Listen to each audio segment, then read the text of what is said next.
sosok Rahmanya hadir. Itu Gitu serem banget. kan- Ini sebenarnya tentang hubungan ibu dan anak. Oke. Ibu yang Single fighter yang dihadapi dengan permasalahan hidup yang berat, 2 anak kecil kembar, yang satu berkebutuhan khusus, yang dibunbun sama ibunya sendiri, dibunbun sama ibunya sendiri. Dia menyesal, terus dia mengakhiri hidupnya sendiri. Dan Rahma tidak bisa melihat anak-anaknya sampai hari ini. Iya. Waduh. Nah, Meja Mongol malam ini kedatangan bintang tamu yang udah 3 kali kayaknya di Meja Mongol. Dan mereka berdua ini kakak beradik yang sangat luar biasa. Dan bintang tamu kita adalah Sarah Wijayanto dan Mas Wisnu. Mbak Sarah dan Mas Nunu. Kamu nggak bosan kan ya? Nggak ya? Sebenarnya Kita lagi, sih, kita lagi. kita nggak pernah tahu Bang syuting ya besok. Oke, bintang tamunya ini Mbak Sarah lagi, tapi kita nggak bahas portal. Oh iya. Karena udah malam kan, harusnya udah digembok. Udah tutup ya? Iya benar. Tapi kita hari ini bahasnya tuh tentang arwah. Karena ini kan bersinggungan dengan, jadi arwah ini kan banyak orang yang bisa merasa. Kalau portal kan tidak semua orang bisa tahu. Tapi kalau arwah nih kadang kan ceritanya juga banyak. Wah, aku ngeliatin ini, aku lihat ini.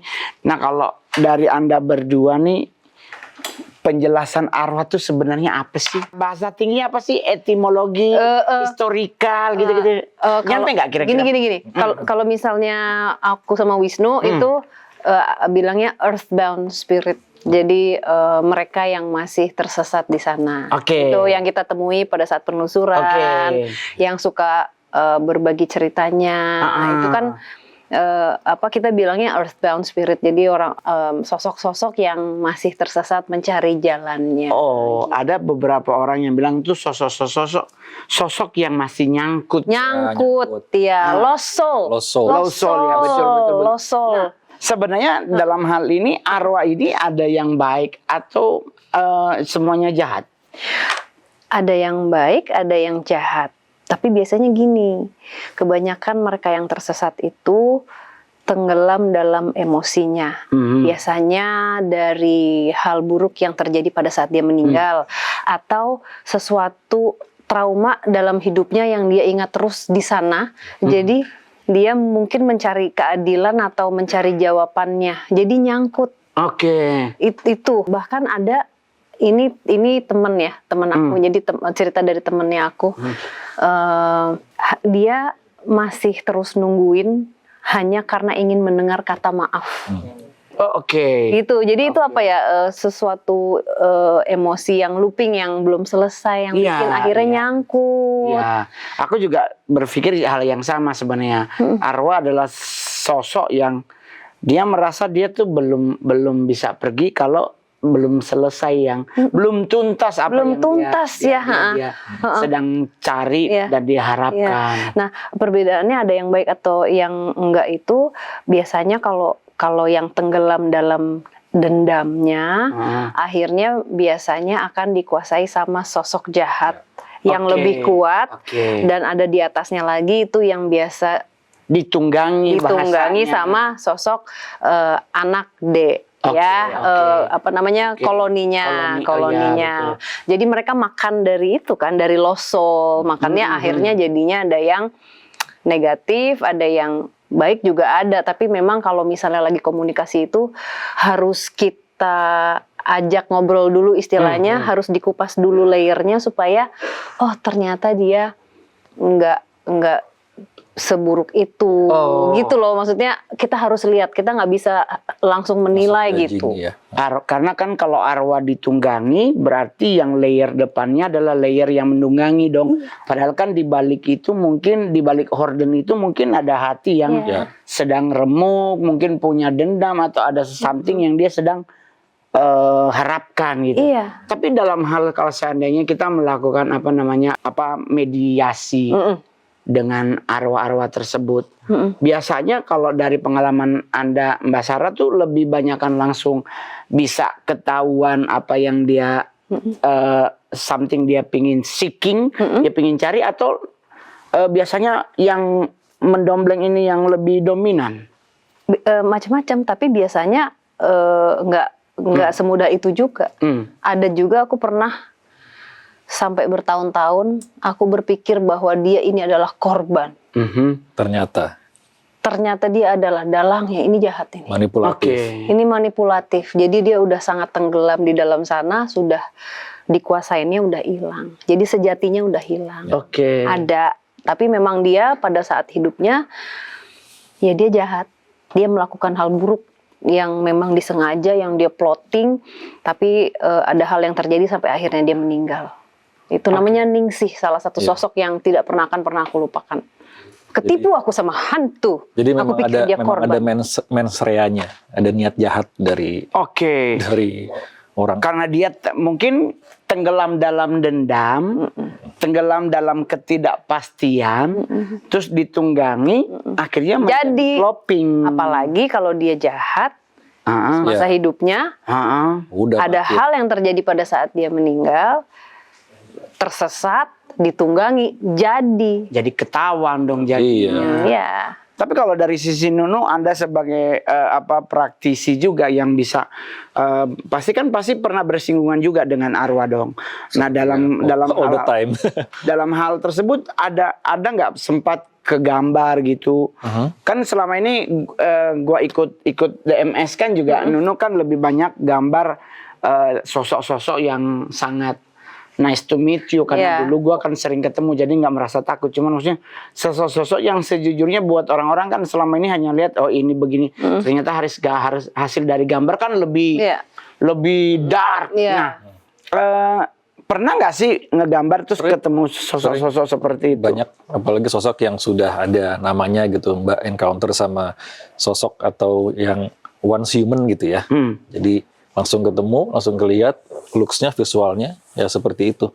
Dalam keadaan emosi yang sedih, marah segala macam, tapi dalam wujud manusia ya.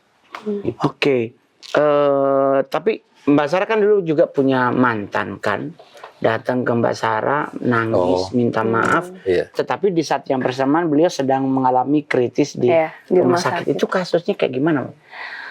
Jadi itu cerita itu my first love. Jadi first love, cinta pertama aku. Aku pacaran umur berapa ya? Itu aku SMA tuh. Jadi kenal dia tuh SMP sebenarnya. Aku SMP, masih kecil banget aku gitu. Dan itu memang dia benar-benar pertama kali aku jatuh cinta sama laki-laki, yaitu orang itu. Dan aku sampai hari ini bilang dia adalah cinta pertamaku.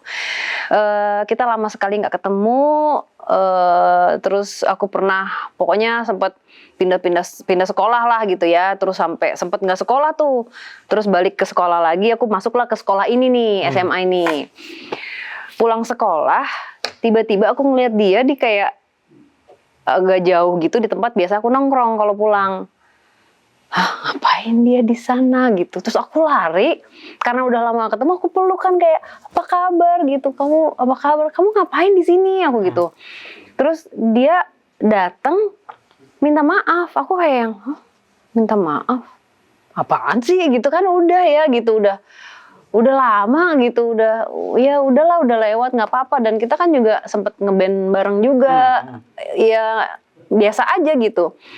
Terus ya udah akhirnya udah, tapi pas ternyata aku tahu itu dia sebenarnya lagi dirawat di rumah sakit. Di rumah sakit.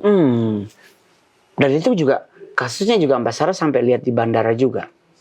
Enggak, waktu itu aku kita waktu itu penelusuran DMS. Aku lupa di daerah mana. Jadi lagi buka komunikasi, tiba-tiba muncul lagi ya.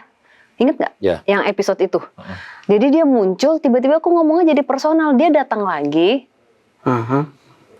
minta maaf lagi. Terus aku bilang kayak, Mas kayaknya aku udah maafin kamu deh gitu. Kayaknya udah. Nah tapi di momen itu dia ngasih gambar ke aku, ngasih lihat gitu ya, momen dimana ternyata ada hal yang terjadi yang aku sendiri mungkin udah lupa gitu, karena emang ya udah. Tapi ternyata itu sebenarnya menjadi salah satu hal yang bikin aku sakit sebenarnya. Jadi itu yang nyangkut. Terus aku bilang, Mas aku udah, iya aku mungkin dulu aku juga masih kecil, tidak mengerti, dan udah terjadi. Sekarang yang penting kamu bisa menemukan tempatmu dengan tenang gitu. I'm okay. Nah terus pas udah aku tahu, kita doa, udah.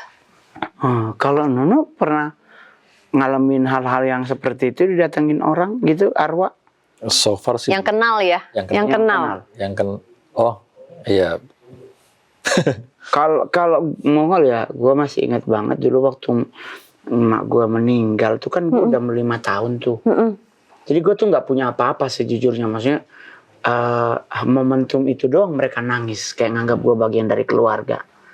Sebelumnya tuh gue kayak anak hilang aja, kayak oma gue juga banyak tanah, banyak pohon pala, cengkeh. Gue tuh kayak ya udahlah, gue kayak, padahal gue cucu pertama gitu. Terus gue masih ingat banget di saat itu nyokap gue meninggal itu, karena gue kan belum bisa melihat, karena kan nyokap gue tuh meninggalnya kan nempel di papan, terus dia tumbang begini, toh. Nah hari kedua tuh baru dibilang suruh tutupin mata. Nah momen itulah pertama kali gue bisa melihat setelah gue abis nutupin mata dia, terus gue keluar tuh gue lihat di atas bubungan rumah itu kan 7 orang yang ada sayap hitam itu kan. Nah kan ada, kalau di kami Kristen di Manado tuh ada malam penghiburan. Jadi menghibur yang berduka. Baru ada 40 malam. 40 malam itu berarti udah 40 harinya meninggalnya mama gitu kan. Terus baru ada setahun. Nah gue masih inget banget ini di momen 40 hari ini, gue ngelihat dia, tapi yang bikin gue kaget tuh dia pakai baju kayak penyihir gitu loh. Oh, mukanya gimana? Inget gak? Serem.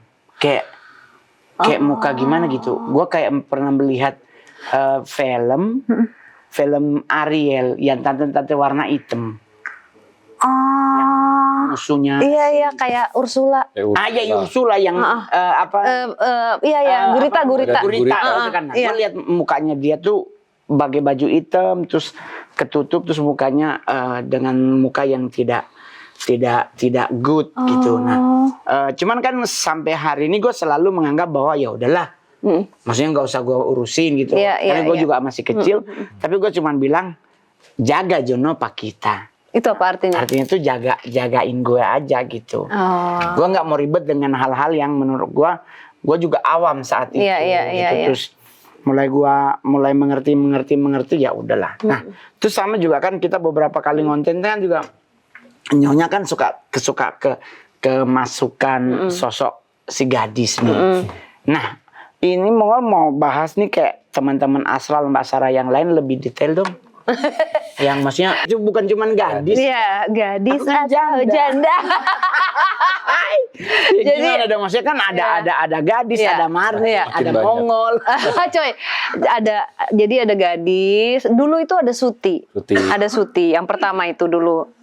Suti itu sosok kuntilanak juga yang ada di depan rumahku dulu di jalan di Kemang dulu di pohon. Tapi itu udah crossover. Jadi udah didoakan, akhirnya dia berproses, dia udah pergi. Nah kalau sekarang di kantor ada gadis, ada Ida, ada Rahma, ada Amir, dan ada yang lain. Tapi ini yang terdekat lah ya. Amir ini berarti sosok Pocong. Oh wow. Pocica ya. Oh Pocica. Pocica namanya Amir. Terus yang lebih maksudnya kalau Lila ini gimana? Nah, kalau Lila ini waktu tahun 2020 kita melakukan penelusuran.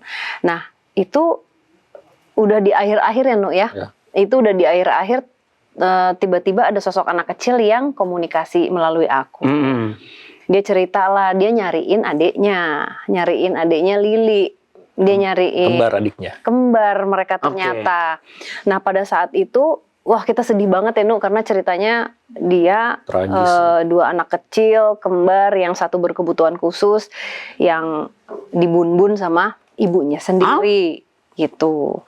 Ibunya single mom, dia kalah. Kemudian kalau menurut aku dia itu depresi gitu ya. Akhirnya dia melakukan itu, dan pada saat setelah dia melakukan itu, dia menyesal, terus dia mengakhiri hidupnya sendiri. Gitu si Rahma ini. Nah, Rahma ada sekarang di kantor. Aku yang bawa pulang ya. Oke. Tapi mayoritas sosok-sosok ini selalu diajak pulang ke kantor. Enggak semua. Hanya beberapa yang menurut aku Yang harus perlu dibantu banget. iya. Dan apa ya, nggak tahu dia tergerak aja hati aku gitu. Ya udah deh, kamu nggak apa-apa ada di kantor. Kayak tempat aman gitu, karena takutnya kalau mereka masih di tempat itu dikuasain sama yang gelap, nanti diambil alih, hilang mereka gitu.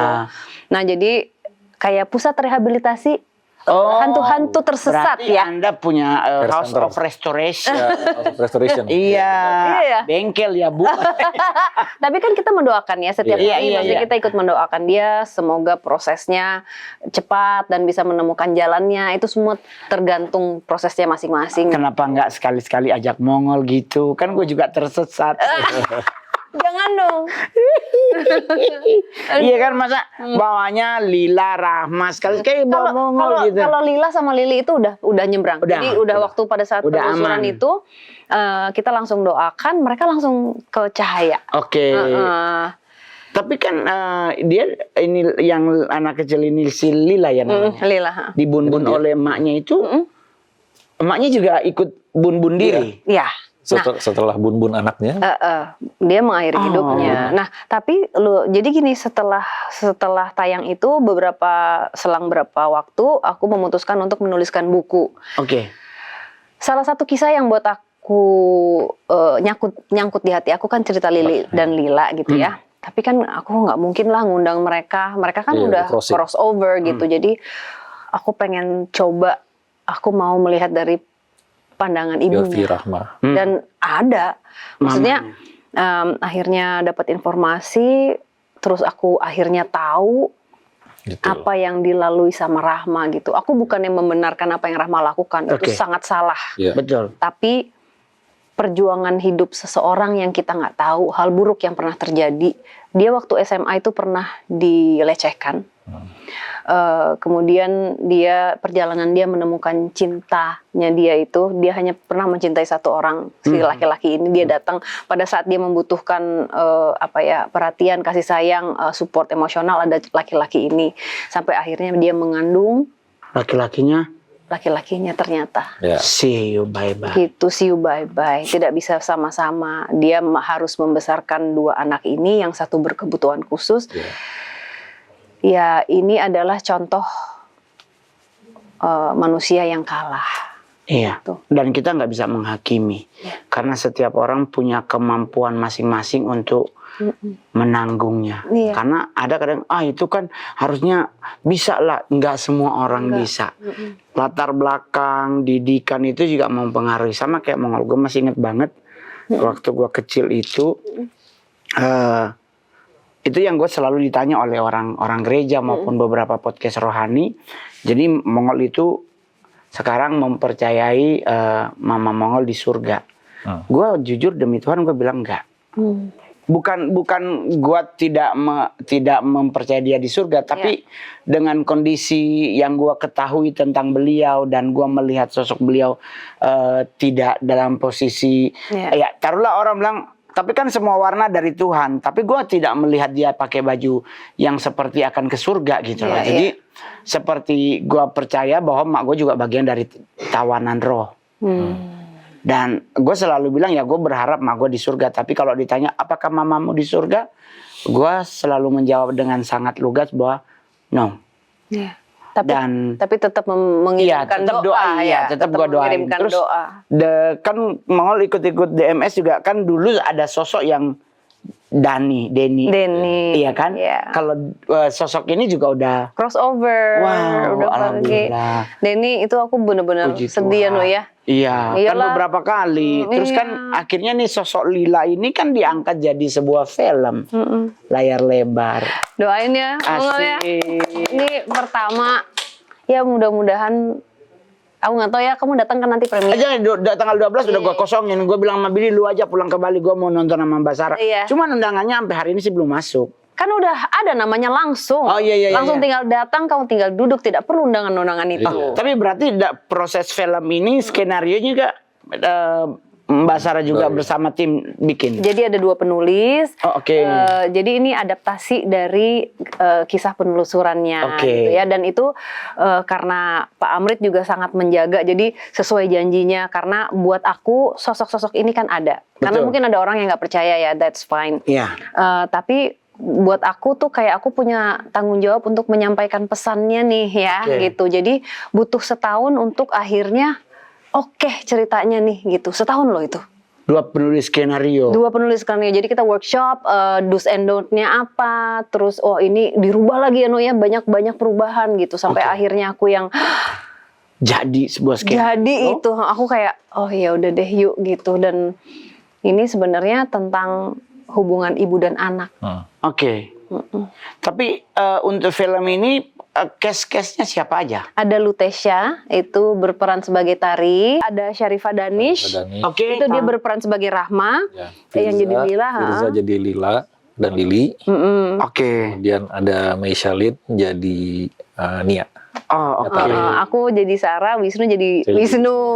Fadi sama Pak Dem cameo. Cuman kelihatan belakangnya doang. Gitu. Tapi kan ini dari sekian banyak kisah tentang sosok-sosok yang setidaknya mampir di dirimu untuk share, untuk minta tolong dan sebagainya.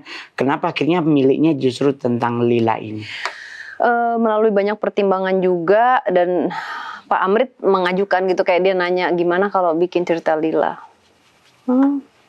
Ya nggak tahu ya kayak hati aku kayak oh ya udah deh ngeklik gitu. Oke. Jadi ya nggak tahu kenapa emang mungkin udah jalannya aja cerita Lila yang akan duluan ini difilmkan yang akan jadi sebuah karya layar lebar gitu. Oh, tapi kalau dari sisi Nunu dengan akhirnya film ini dari hasil kita penelusuran, dari hasil kita mengalami banyak hal di lokasi syuting dan akhirnya jadi sebuah film. Menurut Nunu adalah apakah hal-hal yang dialami oleh Lila ini juga dialami nggak oleh manusia? Oh iya, ini relate banget sama apalagi sampai zaman sekarang ya, masih banyak kejadian seperti itu gitu. Iya benar ya. Iya. Antara hubungan ibu dan anak, bapak dan anak gitu. Mertua sama khususnya mertua dengan istri dari anaknya. Banyak. Jadi sebenarnya ini tentang perjuangan seorang manusia sih, yang bagaimana caranya dia bisa melalui apa yang terjadi dalam hidupnya, gimana caranya supaya dia nggak kalah sama negatifnya. Karena kan udah ada contoh Rahma itu kan kalah, dia melakukan hal buruk itu. Iya. Tapi mungkin kalau boleh jujur kalau kita resapi dengan indah, kayak lagu ini. Sejujurnya mungkin pasti akan ada pertentangan di dirinya si Rahma ini antara ngebun-bun atau tidak. Iya. Oh ya. Pasti Itu apa ya? Itu depresi sih. Maksudnya gimana ya? Itu juga gue meyakini hal yang sama tentang nyokap gue. Pasti karena gue kalau dari cerita gue sampai pernah berapa kali nangis. Karena emak gue sampai naik pohon kelapa untuk mempertahankan gue hidup. Iyalah pastilah. Maksud aku kayak pasti orang tua tuh sejatinya seorang ibu. Iya. Seorang pertimbangan di pikirannya itu kayak dipencet dengan sedemikian rupa. Dengan kondisi mak gue nggak bisa membela, nggak ada yang bela. Akhirnya dia naik pohon kelapa untuk gue harus lahir. Iya.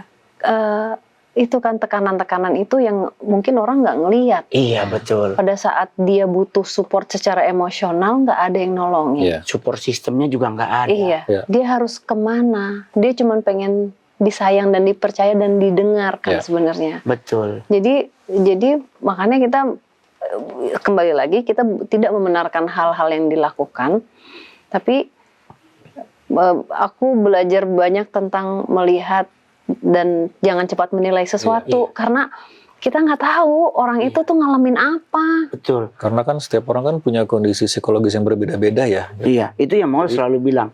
Jangan selalu melihat itu cuma dari sisimu. Kita harus kalau kita melihat hanya dari sisi kita, kita pasti akan menghakimi. Iya, betul. Tapi kalau kita melihat dari dua sisi, kita tidak akan pernah menghakimi. Karena kita pasti akan muncul satu sisi. Kasihan pasti. Apalagi dia single fighter seorang ibu. Dan ininya yang sangat menyedihkan, tapi yang memang kayaknya dialami sama semua orang ya. Kita kan tidak pintar untuk mengolah rasa, kan kita nggak tahu. Dulu kita kecil, kita jatuh, jangan nangis, Iya benar. ditahan, jangan nangis. Jadi Padahal bibir udah baru udah gini. Padahal sebenarnya ngerasain apa yang dirasain itu nggak apa-apa. Nah, dari situ, dari kita mengolah rasa, ternyata aku juga baru tahu ya, dari kita mengolah rasa dan mengetahui, kenal rasa yang kita rasain, jadinya kita bisa tahu, oh, gue ngerasain marah ya, kenapa ya gue marah? Oh, artinya, oh nggak perlu ya gue melakukan ini gitu. Jadi ada apa ya, ada muncul pertimbangan, muncul jadi tahu apa yang harus dilakukan, itu kan belajar ya. Tapi kenapa justru sosok ini sampai begitu membekas di hati Mbak Sarah? Sosok Lila ini. Karena mungkin gimana ya, pada saat itu sosok anak kecil yang dengan polosnya bercerita gitu tentang apa yang terjadi sama dirinya. Dia nggak tahu itu, karena pada saat komunikasi melalui aku kan aku ikut melihat dan merasakan. Oke. Mungkin karena itu ya. Tapi kalau Nunu selama proses syuting ada hal-hal mistis nggak terjadi? All the time. Karena kan syuting film horor kan nggak mungkin siang hari Pak, nggak kelihatan setan. Oh sorry, ini apa nih? Ini buat Yang syuting film cerita Lila. ini. Oh ada, apalagi pada saat di onsetnya ya. Dan apa yang aku rasakan di lokasi, para kru juga mengafirmasi.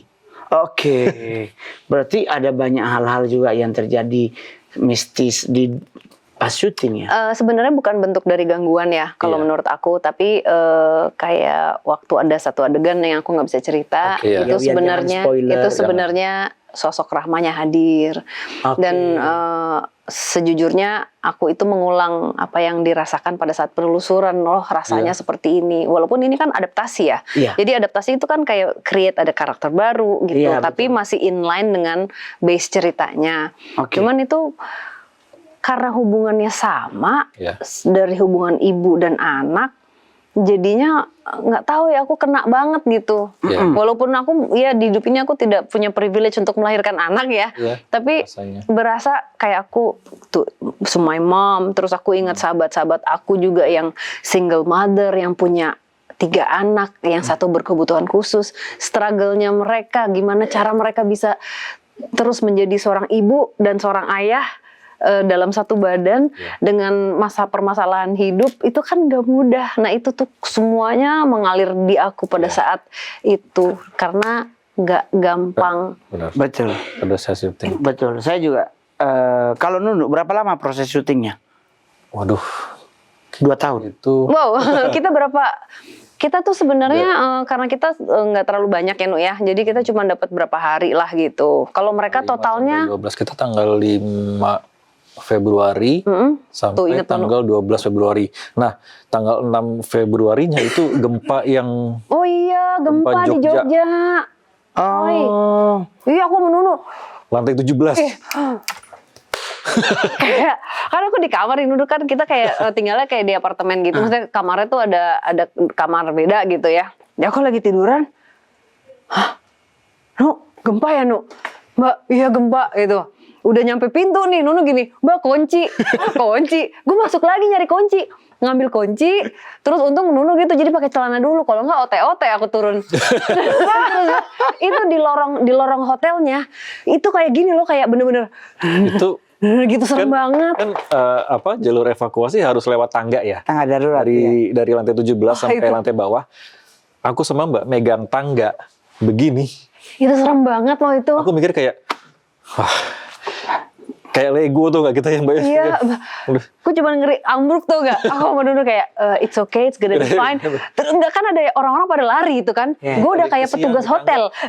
It's okay, keep walking, keep walking, ada keep yang bawa walking. bayi di tangga, aduh kesian deh. Karena mungkin supaya aku tenang ya, maksudnya jangan panik. Kalau panik itu kan membantu lah ketenangan itu. Gue inget kok ada ibu-ibu, aku gini, keep walking, it's okay, it's gonna be okay gitu. Padahal gue takut sampai bawah itu semua orang keluar itu gede ya, lumayan ya. 6,5 kan? 6,5. Gue pernah tuh begitu Pak ngerasain, tapi gue lantai 32 Pak di Rasuna. Oh ya? Wow. Gue nggak turun lebih Pak. tinggi. Nggak turun? Nggak turun Pak. Karena gue maksudnya ya udahlah kalau memang udah mau game ya gitu. Coy ya. Maksudnya gue maksudnya gini, kita lantai 32 Bu. Lantai Iya 32. sih. Iya, Kita mau iya. cari tulisan exit Bu, pasti paniknya enggak. Nauzubillah Bu. Ya udahlah. Dego duduk aja di atas. Wah, tapi itu kita turun, aduh.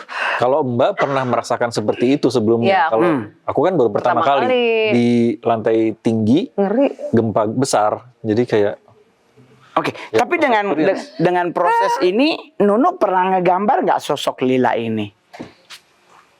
Ah ini Lila. Oh, ya ampun, cantik banget. Tuh, kayak anak gue kan? Iya, cantik kan? Tuh. Ini dia Nunu memang akhirnya sesuai dengan pada saat komunikasi sama Mbak pakai dengan kaos warna kuning, terus celana pendek warna gelap. warna gue banget. Suka warna kuning soalnya. Terus dalam penelusuran ini, Lila kan terus mencari adiknya yang namanya si Lili. Iya. Menurut Mbak Sarah, apa yang membuat hubungan mereka tuh begitu kuat hingga tetap terasa bahkan setelah mereka terpisah? Karena waktu semasa hidupnya itu yang menjaga Lili itu selalu Lila. Ya. Kan pas terakhir-terakhir itu mereka juga kelaparan. Jadi dikasih makannya juga enggak kayak sehari bisa cuman Sekali. satu kali, Iya. itu pun nggak cukup. Ukurannya setengah. Jadi karena anaknya ini berkebutuhan khusus, jadi dia ya naluri seorang kakak ya yang walaupun umurnya sama, ya dia menjagain gitu. Dia kasihan si Lili suka kelaparan. Oke. Ingat nggak, Nu? Jadi mungkin pada saat di akhiri hidupnya kan yang duluan Lili ya, Iya. yang duluan Lili, kemudian baru dia berpikiran, oh gue bisa nyebrang nih, tapi gue harus nungguin adik gue. Iya. Oh, Kenapa dia nyangkut? Kenapa dia masih di situ? Karena dia berpikiran gue nggak bisa pergi sendiri, gue harus nungguin saudara gue. saudara gue. Sementara Lilinya udah di sana. Udah keduluan. Gitu. Nah, makanya akhirnya ketemu Ketemu kita. Mbak. Kamu bisa loh crossing. Kita doa, Bantu. akhirnya bantu. Udah cepet. Dia mendengar suara Lili dari sana.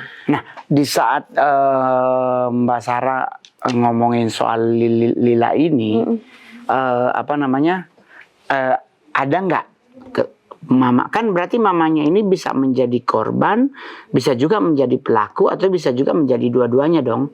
Tapi kenapa alasannya Lili dulu yang di Bun-Bun? Enggak. Random aja ya. Random kalau menurutku. Random. Dan Rahma tidak bisa melihat anak-anaknya sampai hari ini. Iya. Waduh. At all tidak bisa melihat Nggak ada ya. sama sekali. Mereka kan kalau misalnya logikanya mereka kan di alam yang sama, tapi nggak bisa Iya. ngeliat sama sekali. Kalau menurut aku itu adalah hukumannya ya. Iya. Ha. Hukumannya dia.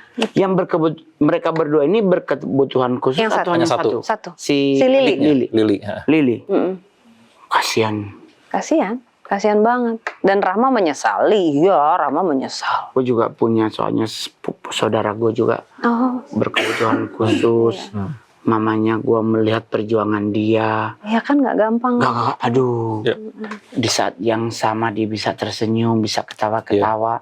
Di saat nggak berhitung per detik, langsung cek, berubah. Bisa langsung switch ya. Iya langsung Iyalah. mukul meja tuh bisa patah gitu-gitu. Jadi gue pernah ngurusin selama kurang lebih 5 tahun saudara gue ini. Jadi kalau dia udah sore tuh dia selalu sama mool gitu dia manggil gue. Oh, bilangnya mau. Cuman mereka tuh lama di Amerika. Oh. Di Amerika kan mereka tuh mendapatkan apa ya?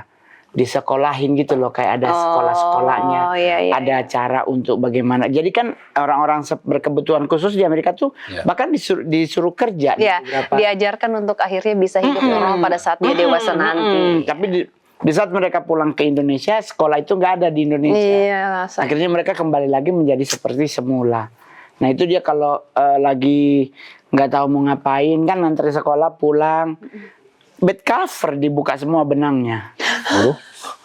Iya, gue nggak akan lupa. Cuman ya udah almarhumah juga, di panti di Bandung. Iya. Tapi dari sini kita belajar bahwa ternyata setiap manusia itu diciptakan punya something dari Iya, Tuhan. iya. Betul. Tinggal bagaimana caranya kita menghargai itu. Tapi yang ingin gue tanyakan buat lu berdua adalah kenapa orang harus nonton film cerita Lila? Kenapa Nu? Bukan sekedar film horor, Oke. banyak pesannya yang bisa diambil dari film itu dan relate sama keadaan yang terjadi sampai saat ini.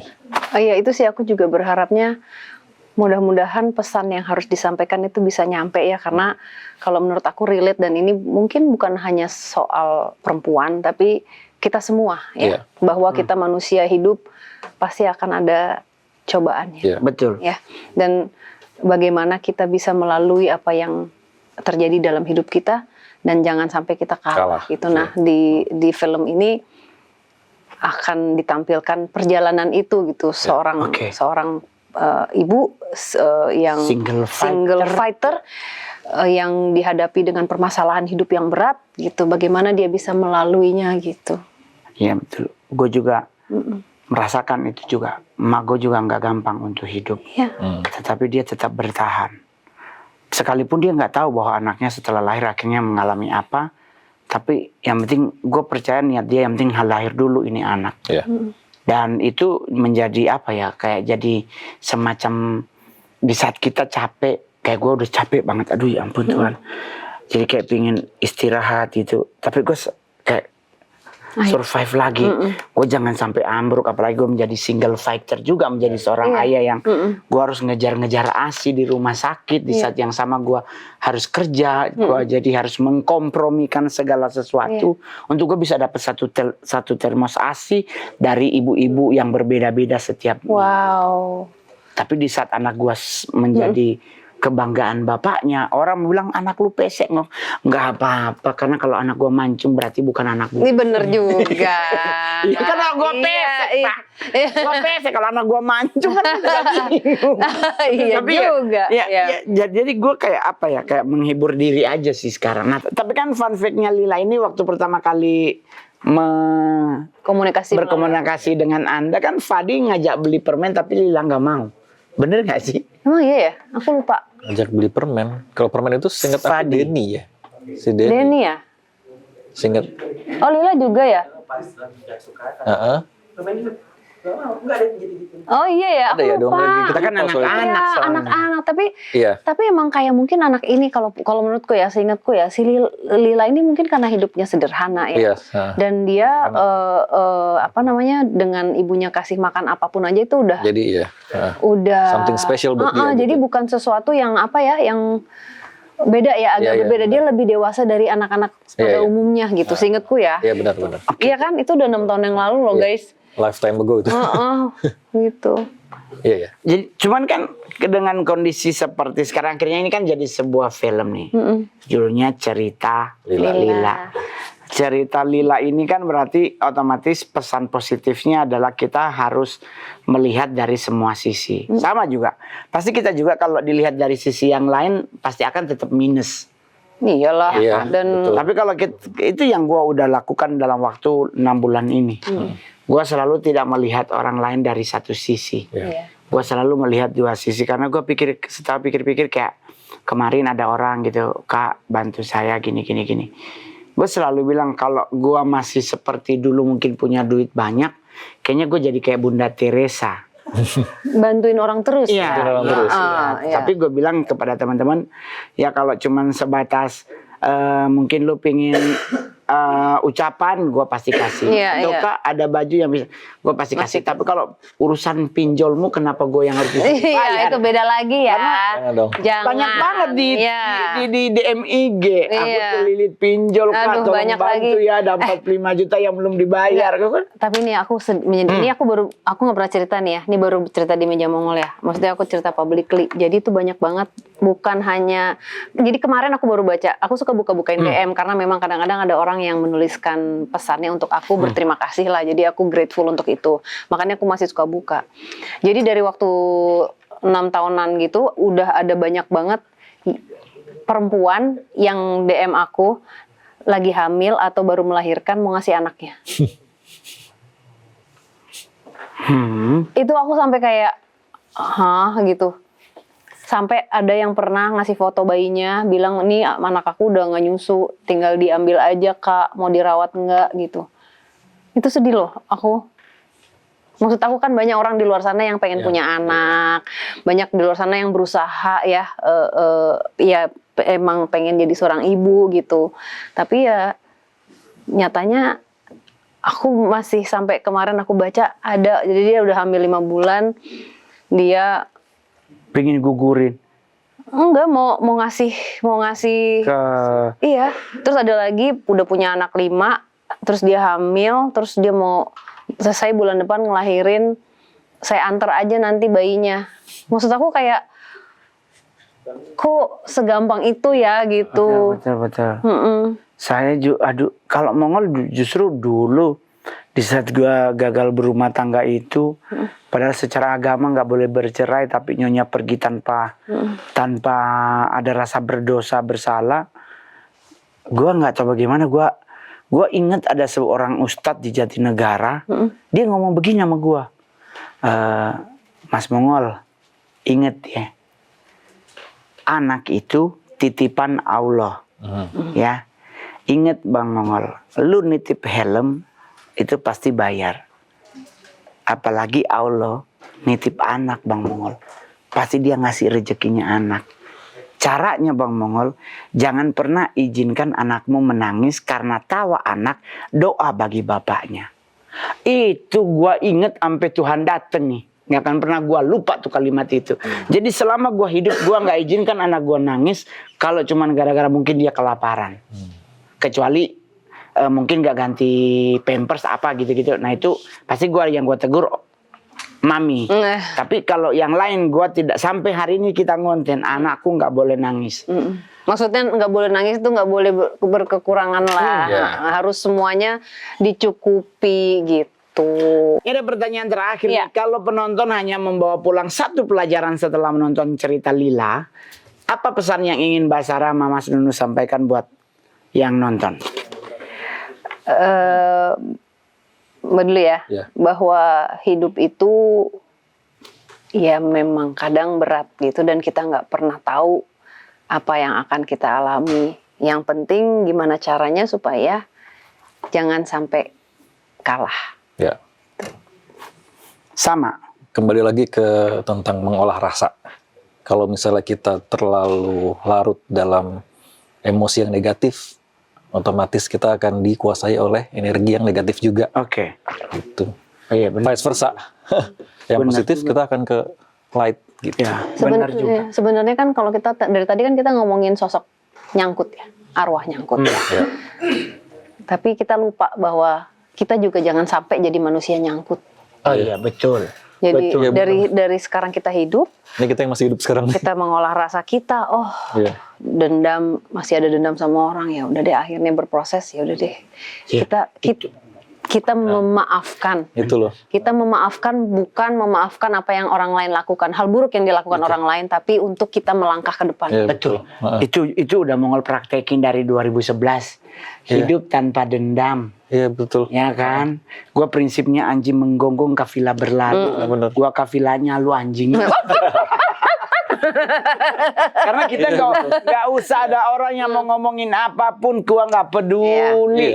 Orang mau bilang apapun, Mongol itu pakai susuk, nggak terserah lu mau bilang gua pakai susuk, kayak yang penting pasti gua pakai kolor setiap hari. Iyalah, kalau nggak pakai kolor ntar nyangkut. Nggak akan ada habis. Tanya betul.